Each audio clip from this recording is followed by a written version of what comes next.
Doktor, son dövrlərdə melatonindən çox istifadə edilir. Bunun haqqında nə deyə bilərsiniz? Melatonin hormonal maddədir. Bizim beynimizdə sintez olunur. Beynimizin epifiz adlanan hissəsi var, orada sintez olunur. Xüsusilə axşam-gecə vaxtlarında istehsal olunur.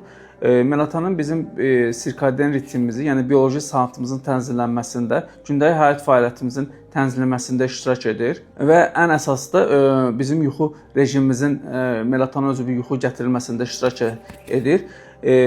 Melatonini pozan hallar, yəni qarşısının alınmasında iştirak edənlər bizim stressli olmağımız, xüsusilə axşamlar notebookdan, yəni mavi şüalara sahib olan notebookdur, mobil telefonlardan daha çox istifadə edilmiş melatonin və işığın özü də melatonin sintezini bir tormozlayır.